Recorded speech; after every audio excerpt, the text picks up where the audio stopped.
গরমকালে ছোট থেকে বয়স্ক সকলেই পেটের সমস্যায় ভুগে থাকেন। এই সমস্যা থেকে মুক্তি পেতে এবং পেটকে ঠান্ডা রাখতে বাড়িতে আজই চটজলদি বানিয়ে ফেলুন লাউয়ের ঝোল। লাউয়ে থাকে প্রচুর পরিমাণে জল এবং ক্যালোরিও খুব কম পরিমাণে থাকে, তাই যারা ডায়েট করছেন তারাও লাউ খেতে পারেন। এটি একটি নিরামিষ পদ। নমস্কার বন্ধুরা, রিঙ্কুর চ্যানেলে আমার সকল প্রিয় দর্শক বন্ধুদের ওয়েলকাম। আজকে আমার রেসিপি লাউয়ের ঝোল। আপনি যদি আমার চ্যানেলে নতুন দর্শক বন্ধু হয়ে থাকেন তাহলে প্লিজ আমার চ্যানেলটিকে সাবস্ক্রাইব করে পাশে থাকার অনুরোধ রইল। লাউয়ের ঝোল বানানোর জন্য এখানে নিয়েছি ফ্রেশ লাউটাকে আমি কেটে নিয়েছি, এইভাবে লাউটাকে কেটে নিয়েছি। আর নিয়েছি আলু, ভালোভাবে ধুয়ে পরিষ্কার করে নিয়েছি। এই রান্নাটির জন্য আমার লাগছে বড়ি, মশলার মধ্যে লাগছে আদা বাটা, মৌরি বাটা, কাঁচা লঙ্কা বাটা, জিরে গুঁড়ো, হলুদ গুঁড়ো। ফোড়নের জন্য লাগছে 5 ফোড়ন, শুকনো লঙ্কা আর তেজপাতা। উনানে আমি একটি কড়াই বসিয়ে দিয়েছি। কড়াইয়ের মধ্যে দিয়ে দিলাম সর্ষের তেল। তেলটাকে ভালোভাবে গরম করে নিয়ে ওর মধ্যে দিয়ে দিলাম বড়িটাকে লাল লাল করে ভেজে তুলে রাখবো। বড়িটা ভাজা হয়ে গেছে। এরপর আমি আলাদা একটি পাত্রে বড়িটা তুলে রাখছি।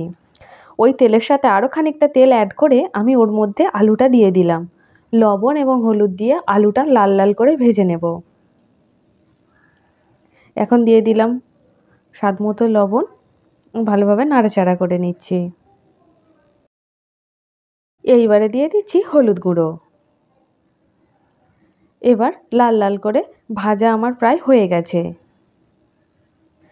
এবার আলুটাকেও আমি একটা আলাদা প্লেটে তুলে নিচ্ছি। আলুটা তুলে নিয়েছি। এরপর কড়াই যেটুকু তেল ছিল তার সাথে আরও কিছুটা তেল আমি অ্যাড করছি। তেলটা ভালোভাবে গরম হয়ে গেছে। এবার 5 ফোড়ন, শুকনো লঙ্কা, তেজপাতা ফোড়নের জন্য দিয়ে দিলাম। ফোড়নটা থেকে যখন একটা সুন্দর গন্ধ বেরিয়ে আসবে তখন বুঝতে হবে ফোড়নটা ভাজা হয়ে গেছে। আচ্ছা, এই সময় আমি যে মশলাগুলো নিয়েছিলাম তার মধ্যে একটু জল দিয়ে নিচ্ছি। ফোড়নটা হয়ে গেছে। এবার মশলার পেস্টটা দিয়ে দিলাম। মশলাগুলো যদি শুকনো অবস্থায় দিতাম তাহলে পুড়ে যেত, সেই কারণে জল দিয়ে মশলাটা দিলাম। আচ্ছা, এদিকে আমি টমেটো কিছুটা গ্রেট করে নিয়েছি। এই মশলাটার সাথে আমি টমেটোটা দিয়ে দিলাম। এবার মশলাটা বেশ ভালোভাবে তেল ছেড়ে আসা অবধি কষাতে থাকবো। আচ্ছা, এই মশলাটা ভাজার সময় আমি একটু চিনি ব্যবহার করছি। চিনিটা ব্যবহার করলে কালারটা খুব সুন্দর আসবে। দেখুন মশলাটা থেকে তেল ছেড়ে বেরিয়ে এসেছে, মশলাটা ভাজা হয়ে গেছে। এই পর্যায়ে আমি লাউটা দিয়ে দিলাম। এবার মশলার সাথে লাউটাকে আমি কষিয়ে নেব মিনিট 3 সময় ধরে। এই সময় গ্যাসের ফ্লেমটা আমি মিডিয়ামে রেখেছি। লাউটা প্রায় কষানো হয়ে গেছে। এবার আমি ভেজে রাখা আলুগুলো এর সাথে দিয়ে দেব।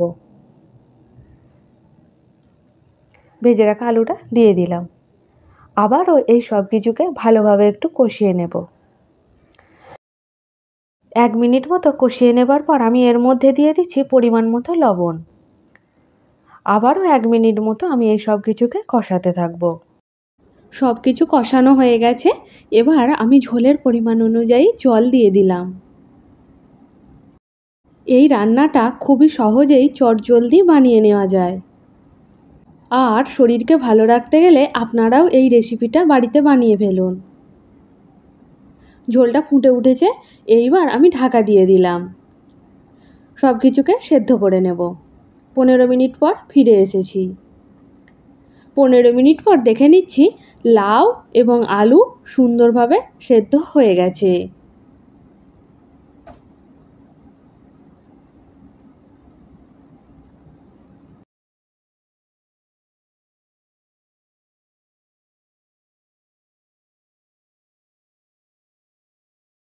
এই পর্যায়ে আমি ভেজে রাখা বড়িটা ঝোলের মধ্যে দিয়ে দিলাম।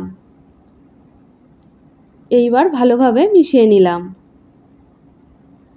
এবার এটাকে 5 মিনিটের জন্য ঢেকে হতে দেব। 5 মিনিট পর ঢাকনা খুলে নিচ্ছি। এই পর্যায়ে আমি দিয়ে দিচ্ছি গরম মশলার গুঁড়ো।